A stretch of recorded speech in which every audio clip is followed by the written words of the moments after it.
Gracias de corazón, gracias por estar acá, por ser personas comprometidas con su formación, que realmente estar actualizándose y tener esa llama de querer aprender, de querer formarnos para poder contribuir, no es de cualquiera. La verdad, esto es de valientes y por eso los felicito porque están acá teniendo tanto que hacer, teniendo esa agenda tan saturada. La verdad que ustedes estén acá es un regalo.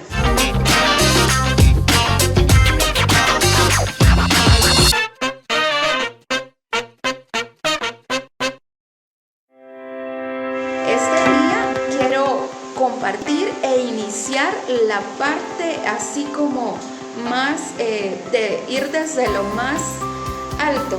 Nos vamos a imaginar como una camarita que vamos haciendo el zoom, ¿verdad? Cuando nosotros tenemos la pregunta clásica, ¿dónde comienza la respiración? Vale, te leo ahí en el comentario si quieres. Y bueno, si para ir poniéndonos más activos, ¿a dónde comienza la respiración? ¿Sí? Vamos a venir siempre desde el principio de todo, ¿dónde se originó?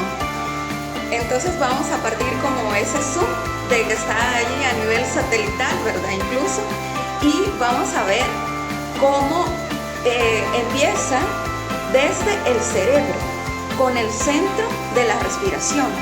Así tenemos que ir todavía profundizando más y profundizando más. Y si lo queremos hacer más así como vía satelital, estamos hablando de que todos esos gases que tenemos allí en la atmósfera van a venir y van a entrar así como esta bola de estas caricaturas de Goku y todo eso.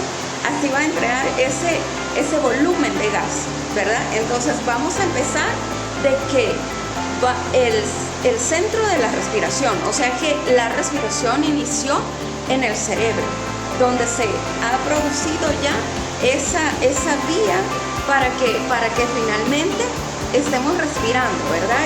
Y el aire pueda llegar por nuestra nariz, captar el aire atmosférico, pero ya hubo una información a nivel cerebral.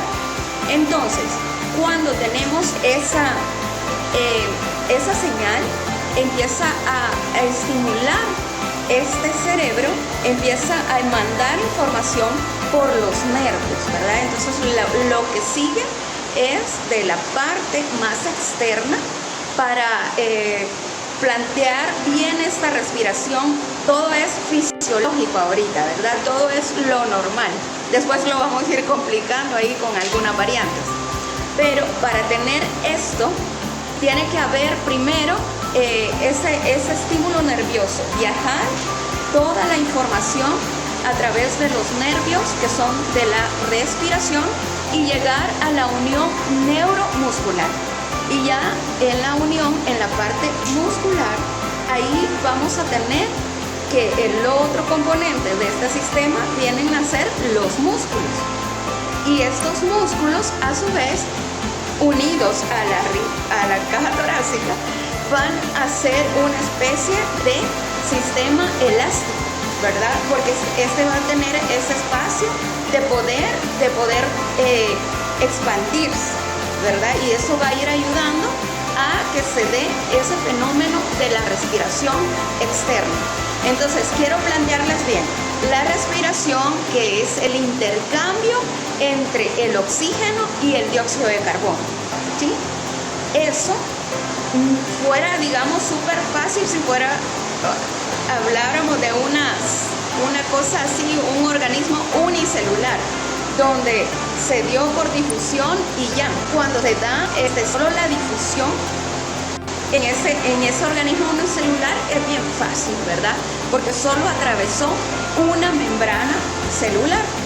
Sin embargo, cuando estamos hablando de un organismo como nosotros, un humano, ahí va a ser varias membranas las que va a atravesar. Entonces, cuando respiramos, ese aire que inhalamos va a tener que ir atravesando varias membranas y vamos a tener que básicamente como si fuera una carrera de obstáculos, ¿verdad? Que va a tener que pasar por una membrana, luego por otra, y ahí vamos a irlas mencionando. Pero para establecer todo lo externo que también iba a contribuir a la respiración. Ya llegábamos a la caja torácica, luego más internamente están los pulmones. Y si hacemos otro acercamiento más, tenemos que están ahí los alvéolos y la unión del capilar, ¿verdad? Un capilar pulmonar uniéndose a ese vaso, que más que todo casi siempre lo vemos representado así en las imágenes de los libros, ¿verdad? Como que utilizando su imaginación, este es el alvéolo y este es el capilar. Y todo eso es la parte aérea, ¿sí? Y todo eso se llama respiración externa, ¿sí? Todo lo que tiene que ver con la parte de gases, el intercambio ese gaseoso a nivel ventilatorio, ¿verdad? Eso es respiración externa. Y luego tenemos la respiración interna, que es de las dos la más importante, por si están ahí que todavía hacen exámenes de vez en cuando. Entonces la más importante de las dos y que regula todo y que regula esa homeostasis respiratoria es la respiración interna. Y esta ya tiene a su vez que ver con la parte metabólica y la parte de los pulmones en sí, pero en la parte de la circulación sistémica, ¿verdad? Para que se dé esta respiración tenemos que tener ese estímulo, ¿verdad? Ahí no sé si ya ustedes han tenido la oportunidad de tener pacientes que padecen de POC y que por lo tanto a veces si les ponemos mucho oxígeno también estamos, en vez de haciéndoles un mal, en vez de hacerles bien, les estamos haciendo un mal, porque ellos tienen ya esa adaptación. Cuando las enfermedades son crónicas, el paciente tiene eso de que se va a adaptar. Y como igual que en otras áreas de nuestra vida, siempre nos sabemos reponer ante las adversidades. Y eso ya Dios nos hizo así. Así que quiero también darle gracias a Dios porque nos hace respirar. O sea, a veces asumimos que por default teníamos que respirar este día y la verdad es que es un regalo y por eso se llama presente.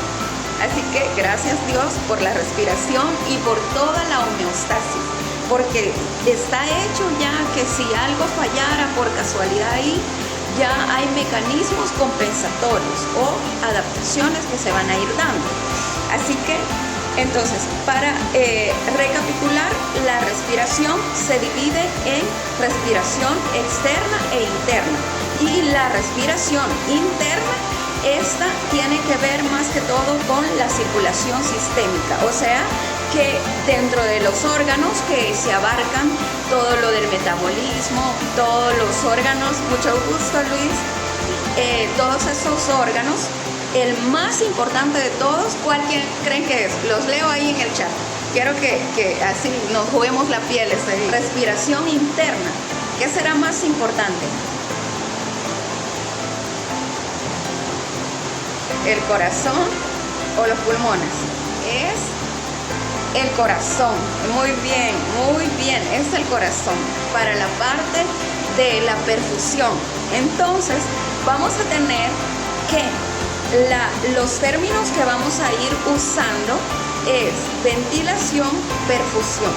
Y para que se dé la parte ventilatoria, que es todo lo aéreo, ahí sí tiene que ver todo lo que les mencioné y eso es respiración externa, ¿verdad? Que estábamos hablando del cerebro, de la unión neuromuscular, de la caja torácica y de todo ese equilibrio que tiene que haber.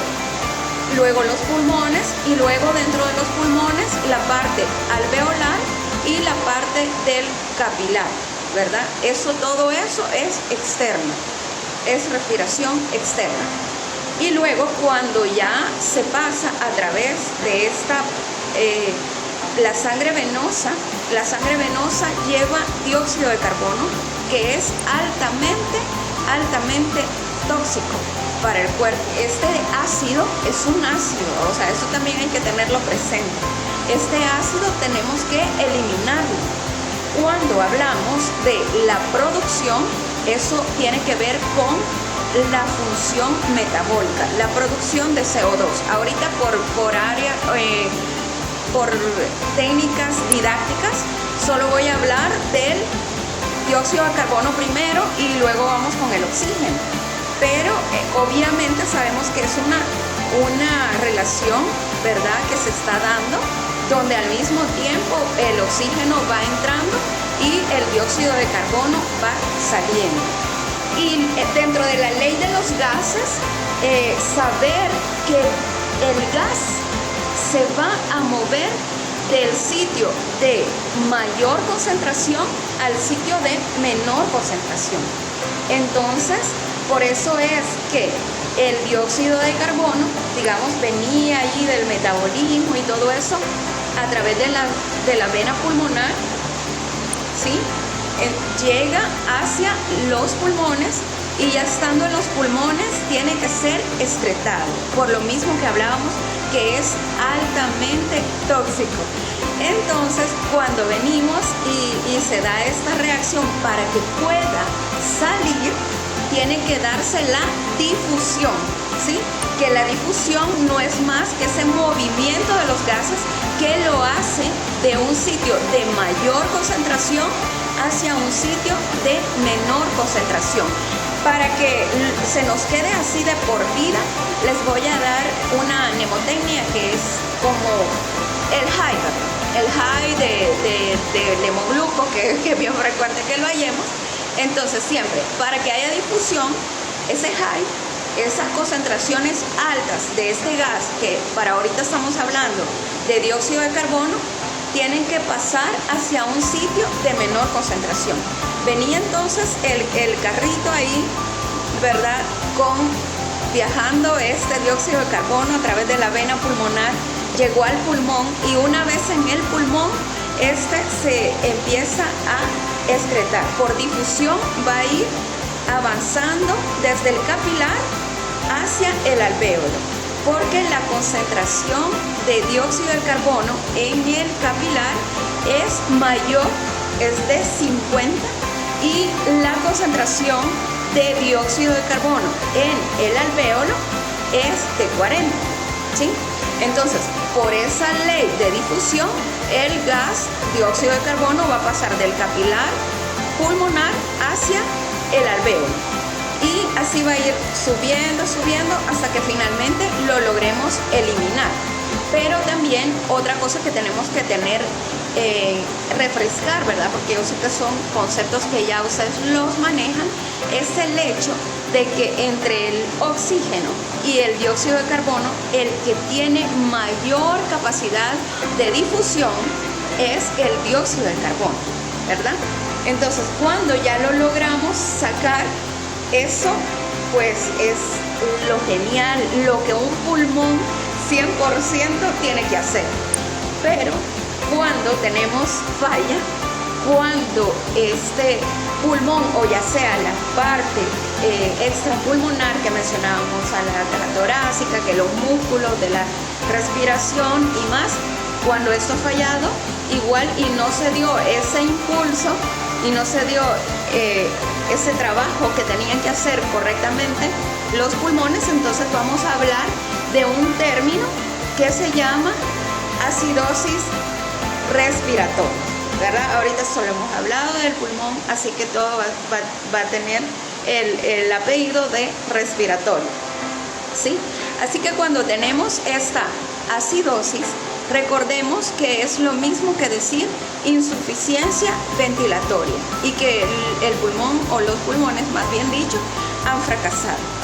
Y la ventilación alveolar, que es más que todo la parte que se encarga de excretar el dióxido de carbono, pero que la parte que se encarga de solo la producción de dióxido de carbono, eso no es a nivel ventilatorio, sino que eso fue a nivel de la circulación y que es producto de degradación del metabolismo, ¿sí? Entonces, esto es muy importante que nos quede claro. Y si sabemos que el dióxido de carbono no lo pudimos eliminar, entonces se acumuló en nuestro cuerpo, y hablábamos de que el dióxido de carbono es un gas ácido. Por lo tanto, que se nos esté acumulando, nos va a causar una acidosis, ¿sí? Y es también lo que se da en el caso de por tener esa hiperventilación, a veces también de personas que están ansiosas, este es un caso, digamos, diferente. En el caso de que estén afectados por fatiga, esos músculos pueden dar una insuficiencia respiratoria de tipo acidosis respiratoria. Pero cuando hiperventilamos, allí lo que está sucediendo es que el CO2 se va a estar barriendo, ¿verdad? Entonces van a estar las concentraciones bajas de CO2. Por lo tanto, ayer hablaba con mi hijo de esto, de la importancia de poder mantener las concentraciones ideales, ¿verdad? Que hay cosas que son tóxicas, pero hay un valor ya establecido de lo que es normal. Entonces es muy importante que se dé esta función, que se dé este intercambio. Vale, entonces ahora vamos a analizar la parte de cómo el oxígeno va llegando, ¿verdad? Entonces venimos y con la inspiración llegamos a llenar esos pulmones de aire, y este oxígeno llegó primero y atravesó toda la vía aérea superior, y ya estando a nivel de los bronquios y de las ramificaciones, llega una vez a la unidad respiratoria, que es ese contacto del alvéolo con el capilar. Esa imagen de alvéolo con capilar tenemos que tenerla así bien en la mente, ¿verdad? Ese dibujito así del alvéolo uniéndose con el capilar, porque les voy a poner tres variantes. O sea, el pulmón no siempre tiene las mismas intercambios y la misma cantidad de vasos en todo el pulmón, sino que hay áreas que tienen una mayor concentración o mayor cantidad de vasos, y hay áreas que no tienen muchos vasos sanguíneos, ¿verdad? Entonces, por lo tanto, van a haber diferentes expresiones, como lo del chun, como lo del espacio muerto y como el intercambio normal. Ahorita estamos con esa imagen de alvéolo capilar, ¿verdad? Entonces, si tenemos el alvéolo con este capilar, y este alvéolo está exageradamente lleno de aire, está ventilado, ¿sí? Pero la perfusión que se llega a través de ese vasito se ve afectada, ¿verdad? Porque como tenemos esa bolsa, esa como vejiga bien inflada, que acoda un poco al vaso. Entonces, al acodarlo, ese flujo sanguíneo va a estar disminuido o incluso va a estar ausente. Entonces, cuando tengamos eso es espacio muerto, ¿sí? Ahí no hay oxígeno, y eso lo tenemos que tener claro. Siempre vamos a hablar de un capilar que está cerrado, y eso, por eso les decía, lo vamos a ir complicando también un poco con la patología, ¿verdad? Lo normal era que estuviera eso así. De hecho, hay zonas en el pulmón donde es normal encontrar espacio muerto. Este alvéolo que estaba como apretando ese vaso hizo que esté ventilado, pero que no haya flujo sanguíneo. Entonces eso se va a llamar, si me lo recuerdan ahí, vamos a ver esa participación a tope, porque cuando tenemos la energía alta, entonces logramos que las cosas se nos queden de por vida. Así que reafirmemos ahí, hagamos ese micro compromiso. Vale, estamos bien ventilados, pero nada perfundidos, el vaso está casi que cerrado. Eso se llama tres opciones: es una relación normal, es un chun o es un espacio muerto. Es un espacio muerto, ¿verdad? Entonces siempre que haya así, que no haya flujo sanguíneo, imaginémoslo así como un infarto o algo así como una trombosis, y eso va a tener esa obstrucción. Cabal espacio muerto, dice Jun Gonzi, muchas gracias por tu participación. Y cabal, dice Erika, también mencionaba espacio muerto. El otro concepto que quiero que lo conecten ustedes como un bypass, tipo un bypass, es el concepto de Chun, donde ahí el vaso básicamente está bien, o sea, la perfusión está al 100%, pero lo que sí hay es que no hay ventilación, o sea, ese alvéolo está básicamente así como colapsado, ¿verdad? Entonces, eso sucede más que todo así en la puntita de los pulmones. Esa área queda así como un como les diría, como los vasos, si se fijan, las arterias, la arteria pulmonar entra casi a mediado del pulmón y estas tienden a irse para las bases. Entonces en la parte de arriba a veces no le va a estar llegando la misma cantidad, casi la que queda bien irrigada son buena parte de la parte superior, pero es como de 2 milímetros. Imaginémonos un pulmón que mide 30 centímetros de largo. Entonces el primer centímetro ese no le está llegando básicamente la sangre, no tiene todo ese flujo sanguíneo, pero en la parte del centro y buena parte de la parte superior también, ¿verdad? Digamos que los pulmones están así, un pedazo así queda bien, pero bien irrigado, ¿verdad? Y las bases también, las bases quedan hasta de más, ¿verdad? Y allí en ese de más hay bastante flujo y menos alvéolos, ¿verdad? Entonces vamos a tener esas áreas de Chun. Otra cosa, digamos, que ustedes se pueden imaginar que ese es como una conexión, ¿verdad? Entonces imaginamos ese capilar así como esto que tengo aquí, como mi dedo, y imaginamos que el alvéolo, como está colapsado, solo es como una rayita, y ese es el famoso Chun. Y hay áreas, como les digo, donde es normal, y hay también patologías que pueden aumentar la proporción de esas áreas, ¿verdad? Y eso ya es como fallar en cuanto a esta ventilación perfusión. Vamos ahora con la parte de la perfusión, que sería la respiración interna. Todo lo que tiene que ver con un adecuado funcionamiento de Tricia dice que le explique lo que son los alvéolos. Son como vejiguitas, ¿verdad? Son como ver con una lupa el pulmón y ves unas vejiguitas, y esas van cargadas de aire y contienen los gases. Por eso aquí es bien importante manejar la ley de los gases, ¿verdad? Y hablábamos también de conceptos como el hecho de las presiones, ¿verdad? La presión a nivel de la atmósfera, la presión atmosférica es la que va a hacer que pueda entrar también el aire a nuestro sistema respiratorio, ¿verdad? Entonces es de 760 milímetros de mercurio, ¿verdad?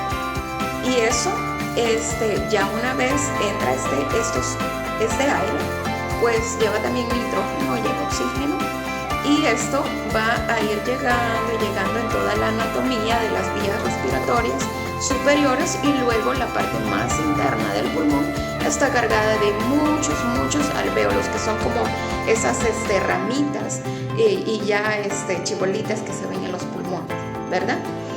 Entonces, ya que se ha llegado a dar esa barrera, esa otra membrana, vamos atravesando y llegamos hasta la circulación, donde es la circulación sistémica donde va a entrar este oxígeno que inspiramos, y va a utilizarse acá la hemoglobina, que es como el carrito, ¿verdad? ¿verdad? El carrito para que transporte este oxígeno. Y si se recuerdan, sé que van a varios a asociarlo a ese carrito que lleva 4 moléculas de oxígeno, ¿verdad? Entonces va avanzando para llegar a dar toda esa respiración a nivel celular, ¿verdad? A todos tus tejidos, y va proveyendo todo el oxígeno necesario, ¿verdad? Entonces, así es como finalmente logra darse esa respiración interna, que es la respiración de los tejidos, ¿verdad? A nivel celular. Y también vamos a hablar de que allí, a la vez que se va dando ¿cómo se llama? Que entra el oxígeno, también a su vez estas membranas, ¿verdad? Por difusión, por lo que hablábamos de que un gas se iba a difundir de un sitio de mayor concentración hacia un sitio de menor concentración. En el caso de las afectaciones, pueden haber lesiones también a nivel de estos nervios, ¿verdad? O lesiones de tipo fatiga muscular, ya más neurológicas, así como Guillain-Barré, ¿verdad? Entonces estas pueden dar una insuficiencia respiratoria, ¿sí? Que dentro de la clínica puede darse un aumento en la frecuencia respiratoria, va a aumentar la presión arterial, y también van a haber alteraciones a nivel de estos gases sanguíneos, ¿verdad? Si hablábamos que el CO2 se estaba acumulando, entonces en los gases íbamos a tener una acidosis respiratoria. Eso es básicamente lo que abarca la respiración, ¿verdad? La parte externa, que es casi toda aérea, y la parte interna, que es ya de flujo sanguíneo y las células, ¿verdad? Vale, aquí me preguntan si tenemos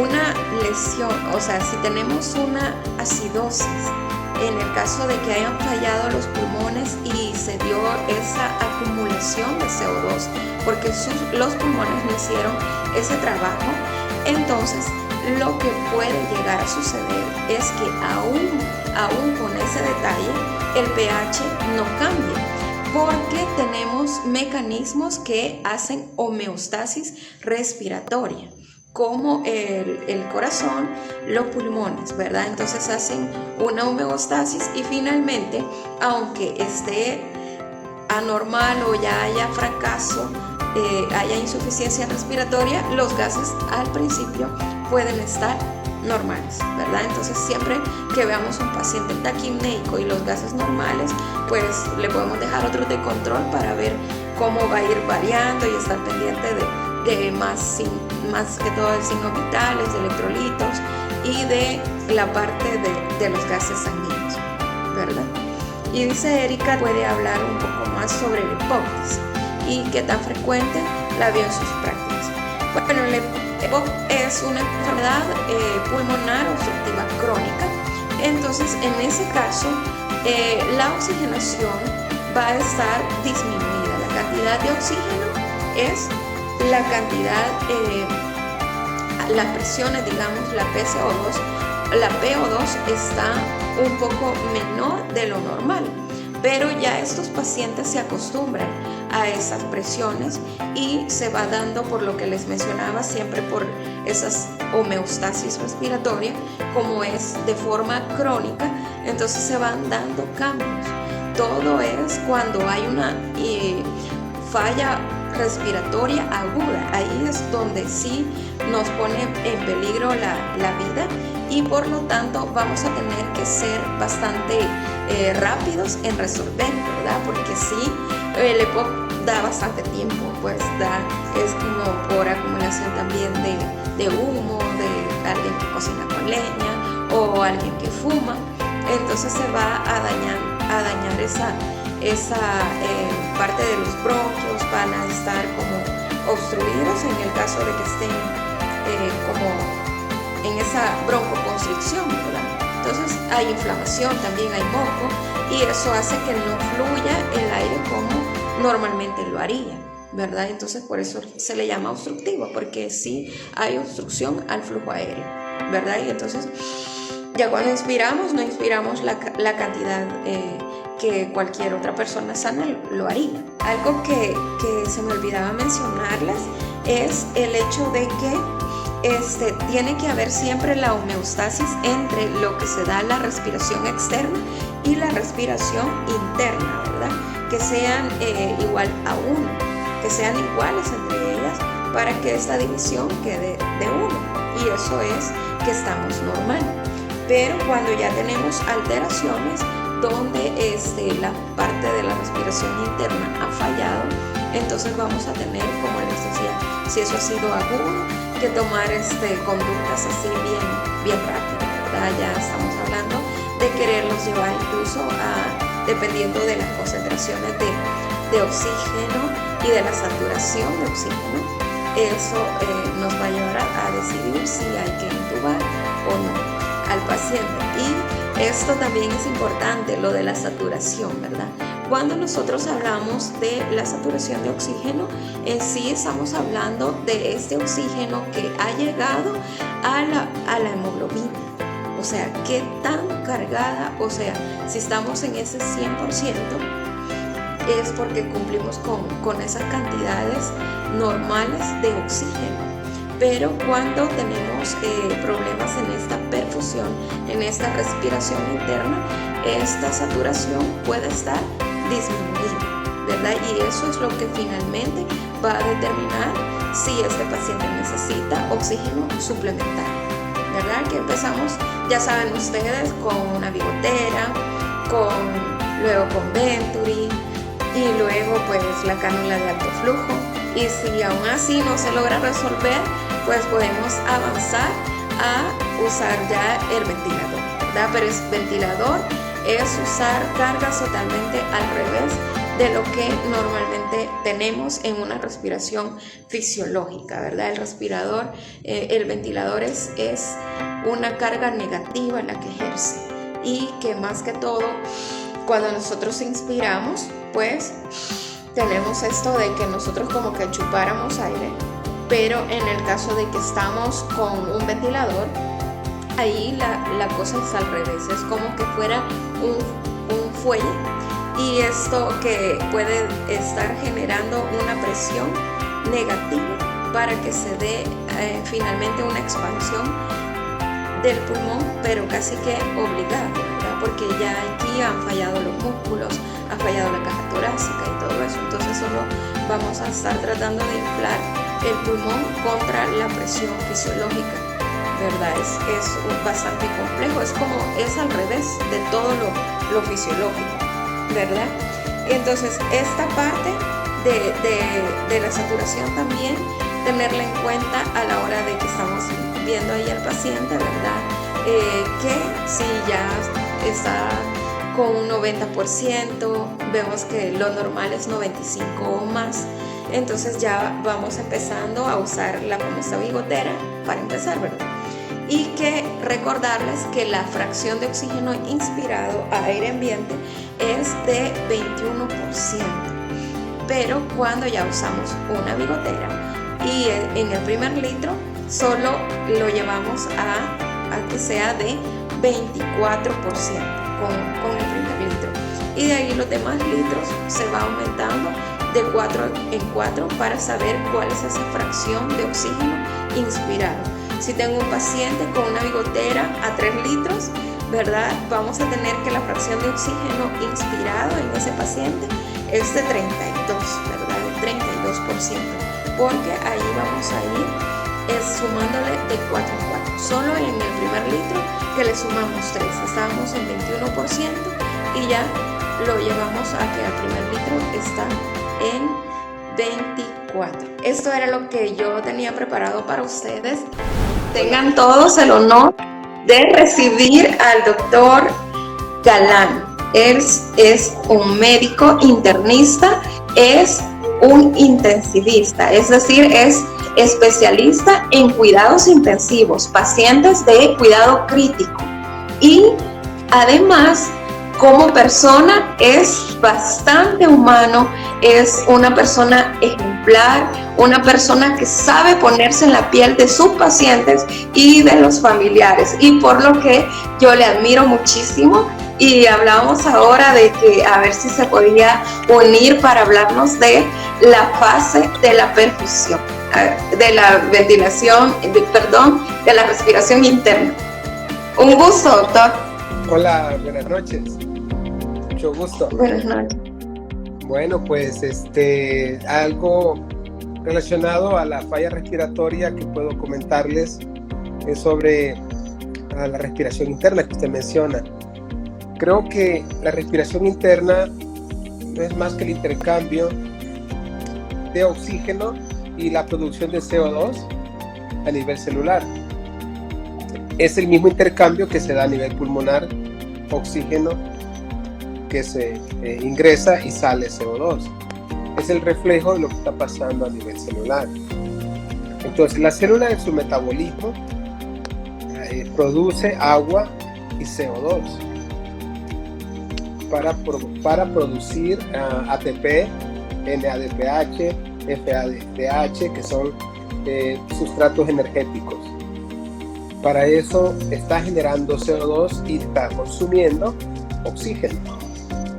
Bien, es importante saber que el oxígeno, para llegar a la célula, tiene que ingresar desde la atmósfera. Sabemos que tiene una presión atmosférica de una atmósfera de 760 mililitros de mercurio a un 20% de concentración en el aire, lo cual genera una presión a nivel alveolar como de 105 milímetros de mercurio. O sea, de 760 que tenemos en el ambiente de presión, baja a 105 a nivel de alvéolo. Y de 105 a nivel de alvéolo pasa a 100 a la sangre a través de la membrana alveolar. O sea, queda un promedio de 5 a 10 milímetros de mercurio. Y así pasa a todo el sistema, a toda la economía. Y ahí llega apenas a nivel tisular con una presión de un 5 a 8 milímetros de mercurio. Imagínense. Estamos hablando desde 760 a nivel atmosférico hasta 5 milímetros de mercurio a nivel mitocondrial. Todo lo que tiene que recorrer el oxígeno para llegar en esa cantidad y podernos generar una oxidación adecuada de los sustratos energéticos. Bien, dependiendo del sustrato energético que la célula esté utilizando para producir energía, como cuál sustrato, puede ser carbohidratos o puede ser lípidos a través también de la gluconeogénesis. En un paciente estresado, séptico, él va a tomar las proteínas y los lípidos como sustrato energético. No le interesa usar la glucosa. ¿Por qué? Porque se ha disparado todas las hormonas contrarreguladoras. Estamos hablando de cortisol, adrenalina, norepinefrina, dopamina. Todo eso hace que se deje de consumir el sustrato energético glucosa, pero empieza a generarse la gluconeogénesis.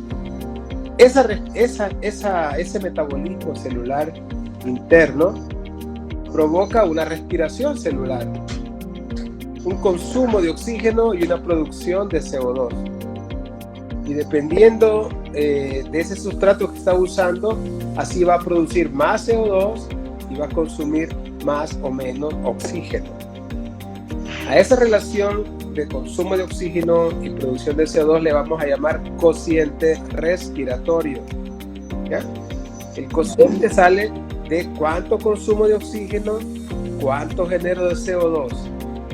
Así podemos tener un cociente respiratorio de 1.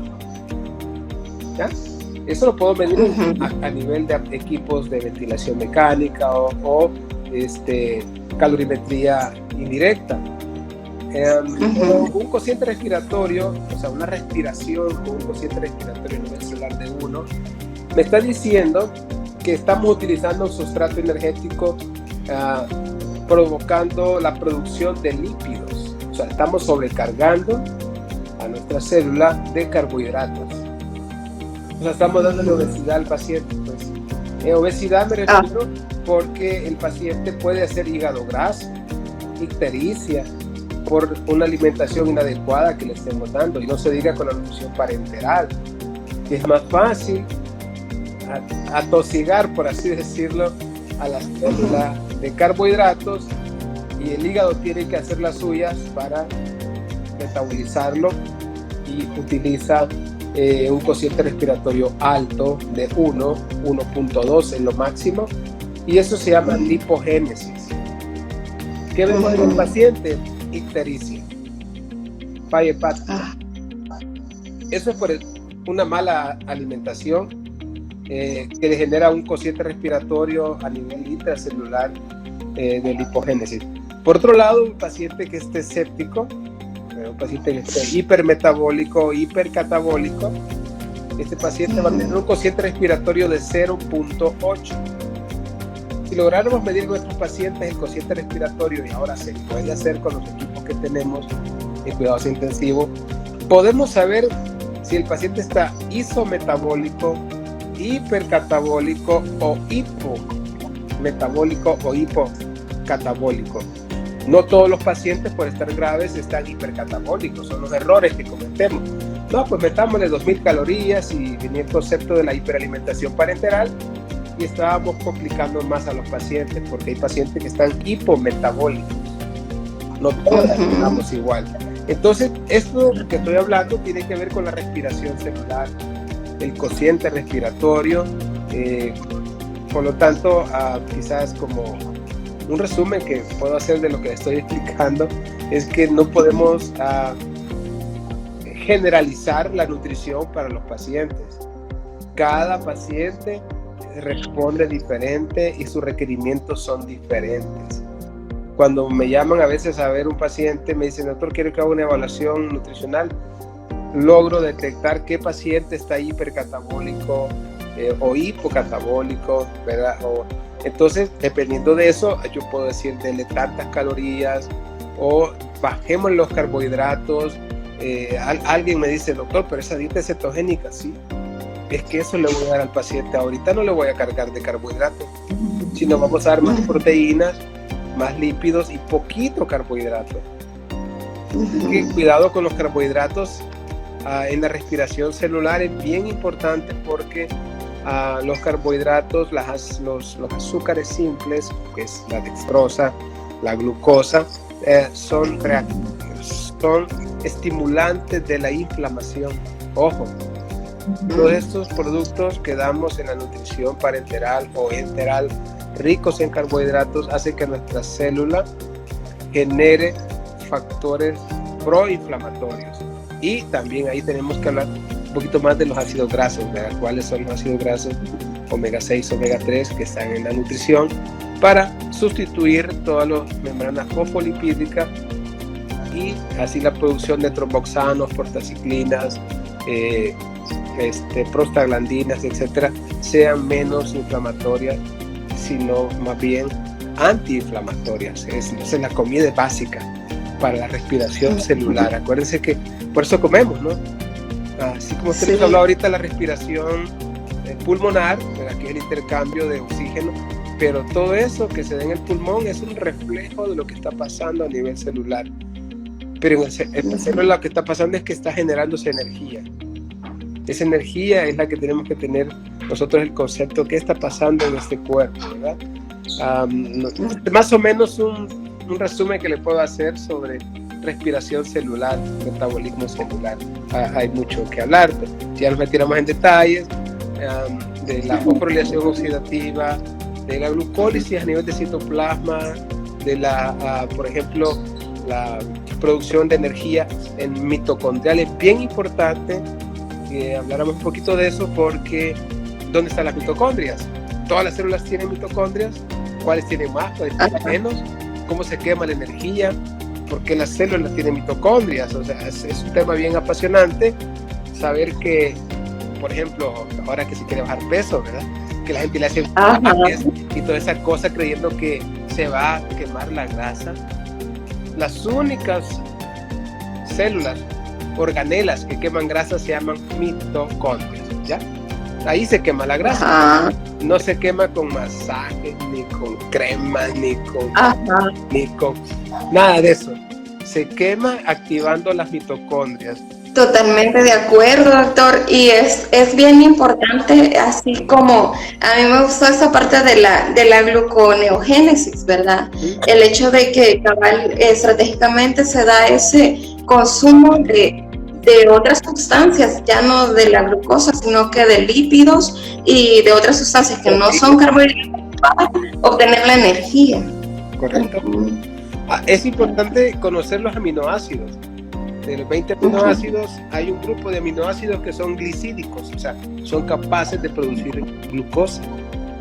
Dentro de los aminoácidos no esenciales que tenemos, que los producimos nosotros, muchos de ellos entran a la coenzima A del ciclo de Krebs para producir, a través del oxalacetato, coenzima A, oxalacetato, y generan energía. O sea, los aminoácidos por eso se consumen en los pacientes que están graves, porque generan energía. Como les dije, una vez se dispara las hormonas contrarreguladoras en el estrés por sepsis, quemaduras, traumas, cirugías, mal hechas, etc. Bueno, entonces estimulamos las hormonas contrarreguladoras, y una vez las estimulemos es como quien dice, ya comenzó el incendio y ¿quién lo paga? Entonces se va a activar la gluconeogénesis, y eso no parará hasta que no paremos la noxa, o sea, la causa que nos disparó. Por lo tanto, la gluconeogénesis es vital para generar energía en el paciente estresado, séptico. Sí. Bien bonito cómo están todos los mecanismos, ¿verdad? De homeostasis y todo eso. Sí, todo está integrado, interrelacionado, ¿no? Así que, bueno, quizás un tema, quizás saliéndome un poquito del tema de la respiración celular y cosas respiratorios, un tema que creo que debe de conocer el pueblo, la gente, todos los médicos debemos estar bien enterados, son los descubrimientos que se están generando hoy en día de la inflamación provocada por lo que comemos. Es increíble todo lo que estamos comiendo y cómo nos estamos enfermando. La pandemia del síndrome metabólico, eso es por lo que comemos, ¿verdad? Y lo que comemos, nuestra celulita tiene que respirar, la metemos a cociente respiratorio de 1.2 y viene la obesidad. Increíble, una vez nos metemos un poquito de glucosa, carbohidratos en la boca, se libera insulina, y la insulina ¿qué hace? Si no vas a usar ese carbohidrato, te lo meto en grasa, y lo hace inmediato. Hacer que nos comimos hoy en la mañana y en la tarde ya está metido en la grasa de panza. Aquí el subcutáneo es rápido. Así que es importante el metabolismo celular, la respiración celular, porque tiene que ver con esto. Todo está interrelacionado. Y fíjese, doctor, que primero que todo, agradecerle, ¿verdad?, todo lo que aportas de valor que nos has dado, pero yo una de las cosas que realmente también le admiro es el hecho de que usted se cuida. O sea, yo siento que tiene uno que predicar con el ejemplo, pues, imagínese ahí, saber y no hacer, o sea, yo siento que es doble pecado. ¿Sabes qué pasa? Que el ser humano y quizás los médicos no lo hacemos, la mayoría de médicos no lo hace, estamos gorditos, enfermos, artríticos, hipertensos, con arritmias, etcétera, pero porque como que no estamos conscientes, no estamos seguros que tenga relación esto con lo otro. Y en esta incertidumbre e inseguridad, por no llamarle ignorancia, ¿verdad?, no hacemos las cosas. Pero cuando entendemos la fisiopatología, yo creo que nadie se quiere meter un veneno en la boca, nadie. Pero si no lo sabemos, lo vamos a estar comiendo siempre. Por ejemplo, el gluten. Hablar de gluten es una maravilla hoy en día, y lo que es permeabilidad intestinal. Los celíacos y los que no son celíacos, pero tienen intolerancia al gluten, está generando una serie de procesos inflamatorios lupus eritematoso, psoriasis, dermatitis herpetiforme, el famoso síndrome de intestino irritable, ¿verdad? Que no quiere decir nada más que no lo sé. Eso quiere decir. Pero ahí estamos dando las pastillas a los pacientes. No curamos, sino que nos hemos vuelto vendedores de medicamentos en la farmacia. No tenemos que hacer eso. Tenemos que curar a las personas. Y las vamos a curar teniendo el conocimiento de qué es lo que está provocando esos problemas en nuestros pacientes. Implica mucho la dieta, implica mucho el ejercicio, la comida.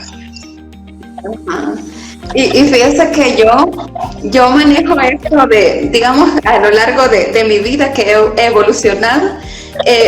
Un tiempo yo dije, para tener el peso ideal, basta con dejar de comer, incluso me aprieto la boca y ya no engordaba, porque uno a veces está más pendiente de no engordar, pero no estaba pendiente de nutrirme en realidad. Correcto. Pero, digamos, con la evolución que he ido teniendo, yo digo, para tener el peso o el cuerpo, digamos, ideal, hace falta, yo digo un cerebrito, y ese cerebrito es formación. Dibujo otro cerebrito, y ese cerebrito es la mentalidad. Entrar con aquella mentalidad de que lo voy a lograr. Porque si no, uno ya lleva la de perder. Si uno dice, ay, ¿para qué voy a hacer dietas si ya soy así? O sea, yo soy así. Sí. Y así me quedo. Creo que ese es otro aspecto que hay que tratar un día como médicos sobre los hábitos. Es un tema bien interesante, ya se descubrió ahorita. He estado leyendo unos libros sobre algo que no se sabía, pero ya se descubrió científicamente demostrado que los hábitos no es algo abstracto en el cerebro, ni es una serie de interrelaciones, sencillamente son fibras nerviosas, axones que forman hábitos.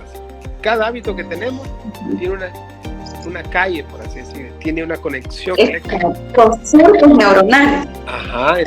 Entonces, que ya está bien impregnado, ¿verdad? Y una vez se forma la conexión eléctrica, por ejemplo, por así decirle, si usted en su casa quiere poner corriente para un planchador donde nunca ha habido corriente, usted hace una conexión, ¿verdad? Una conexión externa improvisada, pero le sirve. Es un hábito. Un hábito es una conexión eléctrica que se forma en el cerebro que nos ayuda para resolver un problema que tenemos. Pero una vez se ese hábito, no lo puede quitar. Y aquí se cumple aquel aforismo que dice: la gallina que come huevos a que le quiebren el pico, sigue comiendo huevos. ¿Por qué sigue comiendo los huevos? Porque ya generó un hábito permanente. Por ahí la literatura que estoy revisando dice que los hábitos no los podemos cambiar. Entonces uno dice, bueno, entonces ¿cómo voy a cambiar? Bueno, ahí tenemos que leer un poquito más cómo se pueden opacar los hábitos. Porque el que comió azúcar, glucosa, y se volvió adicto a la glucosa porque genera adicción, decirle no coma un pan es para ir a decir, no, está loco usted, ¿cómo va a dejar de comer mi francés en la mañana o mi pan chuco? O sea, ¿cómo hacer para quitar eso? Ese hábito lo tiene aquí en la mente y quitárselo para él siente una ofensa. Por lo tanto, usted no hace la dieta por eso. ¿Cómo manejar esos hábitos? ¿Cómo hacer otros nuevos hábitos que se superpongan a ese hábito antiguo? Y cómo poder desintoxicar, por así llamarlo, entre comillas, nuestro cuerpo de esos malos hábitos, ¿verdad?, que tenemos para comer. Y fíjese que yo tengo un gran amigo que se llama Guillermo Ogaya y él ha escrito un libro que se llama Hábitos de Vida. La cosa es que él da ahí como la receta de cómo cambiar el hábito, porque lo que usted dijo es, o sea, yo estoy totalmente de acuerdo que no podemos dejar un hábito y ya, sino que hay que sustituirlo por otro.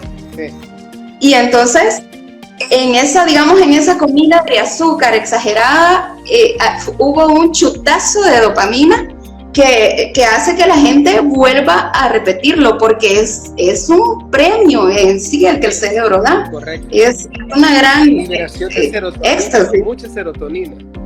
Ojo con eso. Ajá. Fíjese que revisando sobre las hormonas corporales, uno piensa que la serotonina abunda en el cerebro, pero la literatura médica actual está diciendo que el órgano que tiene más serotonina, ¿cuál se le ocurre que es? A ver, una pregunta.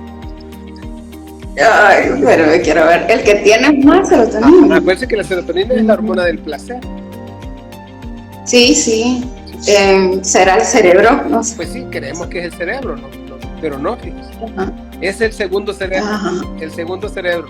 Y quizás más importante, se llama intestino, tubo digestivo.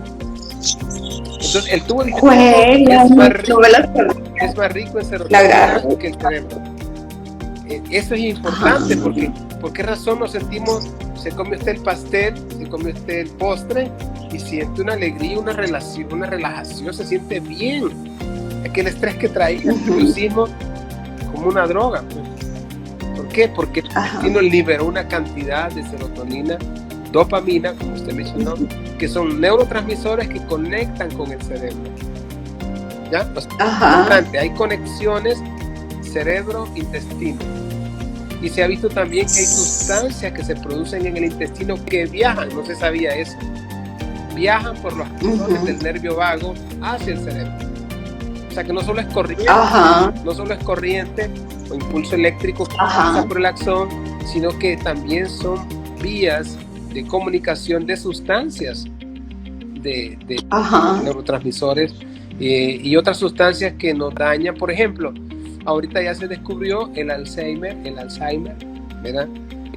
Son productos tóxicos producidos en el intestino.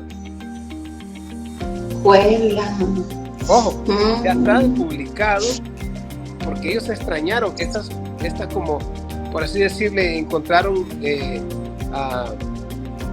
incrustaciones celulares en la cabeza, en el cerebro, pero se preguntaban de dónde venían. Pero lo raro que ellos encontraron es que también los encontraron en la mucosa intestinal y no hallaban esta relación. Entonces la cosa es cómo se generan esas cosas en el intestino, esos tóxicos, y cómo es que viajan al cerebro. Ahora ya se encuentra que muchos neurólogos y neurocirujanos están quitando ciertos alimentos de la dieta porque nos generan cansancio. Usted se los come y le da sueño, usted se los come y le hace más pesado el pensamiento, se los come y se queda prácticamente nada. En vez de estimularlo, lo tiran a uno a la cama o a dormir. Entonces, es que algo está pasando con esos alimentos a nivel intestinal y está generando ciertas sustancias que a nivel cerebral nos están provocando demencia, olvidos. Increíble cómo la comida nos puede hacer olvidar y entrarnos en demencia y en Alzheimer, que es lo que más tememos, ¿no? Ya está la relación, ya está la relación. Hay un famoso, hay un médico muy importante que se llama David Perlmutter. David Perlmutter es un neurocirujano, nutriólogo, y él lo primero que hace es cambiarle la dieta a sus pacientes, porque ha notado que muchos mejoran con un cambio de dieta. Y volvemos, respiración celular, tiene que ver mucho con la dieta. El hígado graso, ¿cómo se cura? No se cura con pastillas. Nos han vuelto prescriptores de pastillas, que denle esto, denle lo otro, un quemagrasa, que no sé qué. No, el hígado graso se cura con dieta. Dieta. Los monosacáridos, los disacáridos, ¿ya? Quitar los azúcares. Incluso el ayuno intermitente para cuidarlo, alguna gente lo practica. Es buenísimo, no? Es buenísimo el ayuno intermitente. Es que el cuerpo porque se mueve la autopsia. Correcto, es que en la intermitencia, no comemos, entramos en cetosis. Es muy importante. La cetosis es una energía limpia. Ojo. ¿Por qué? Porque la producimos nosotros por dentro. Y esa energía es mejor que la de la glucosa. Porque la glucosa nos genera apenas 4 calorías por gramo. Y los lípidos, cuando empiezan a quemarse, nos dan 9 calorías. Es mucho más potente la energía que produce la grasa. Por lo tanto, la cetosis en el ayuno intermitente es bien importante, porque los cuerpos cetónicos nos alertan, nos ponen smart, listos. A diferencia de los destrozas y la glucosa. Por eso en el desayuno, ¿qué hay que comer? Una dieta rica en carbohidratos, en cereales, o una dieta rica en proteínas. Bien importante. Quiero ir lúcido, cuidados intensivos, a medicina interna, pasar visita. Debo de comer bien, pero ¿qué debo de comer? Proteínas, así es, huevitos, jamón, quizás semillas, una leche, pero no leche de vaca. Entonces, como que va cambiando la cosa. Así es. Bueno, nos pasamos a las dietas, ¿no? Sí, no, pero es que es bien bonito. De hecho, yo estaba cabal a punto de traslaparme en la charla en sí, pues el hecho de cómo nosotros nos hacemos y cómo nosotros nos comunicamos, podemos incidir en nuestros pacientes. O sea, para mí que un doctor tiene que comunicar súper bien y saber esas estrategias de cómo hacer que el paciente le haga caso, o sea, cómo influirlo o persuadirlo a que lleve a cabo esos cambios que queremos en su estilo de vida, ¿verdad? Correcto. Entonces, por ejemplo, el tema que usted dio, imagínese, sabemos la fisiología pulmonar perfecto, sabemos la fisiología celular perfecto, pero ¿de qué sirve? O sea, ¿de qué le sirve al paciente que usted sepa todo eso o que yo lo sepa? ¿A mí de qué me sirve? Puedo hasta aburrir, decir, ay, qué aburrido, ya ni lo leo.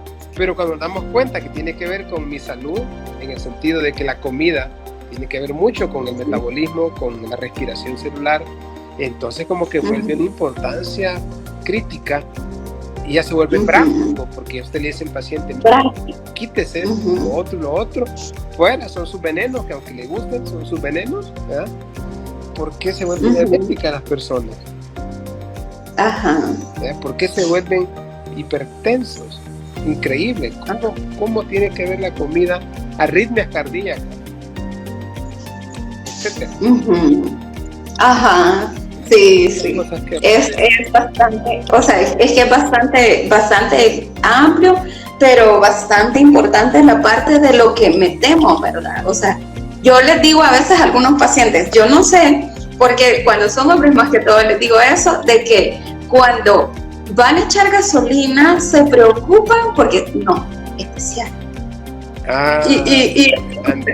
Y entonces, pero no solo los hombres, o sea, todos los que cuidan su carro, pero lo que sí, que para no estrogenizar la plática, lo que sí, que en el caso de la comida no andan cuestionando qué es, o sea, qué me va a aportar y todo eso, o sea, cuidan más a veces el carro. Sí, hay dos conceptos ahora buenos que discutir.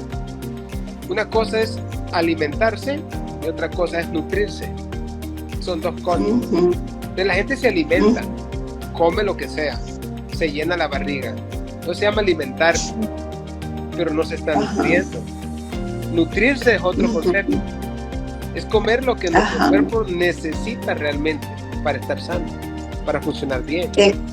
Entonces a las personas hay que enseñarles a nutrirse, no a alimentarse. Son dos cosas diferentes.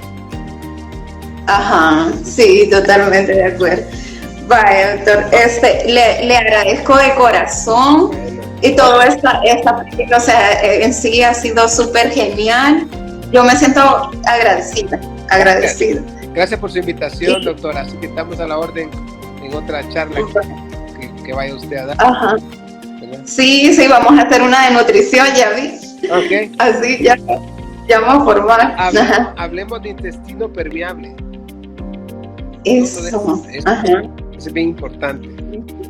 Creo que les va a gustar a los colegas saber qué es intestino permeable y los estragos que está provocando en nuestros pacientes.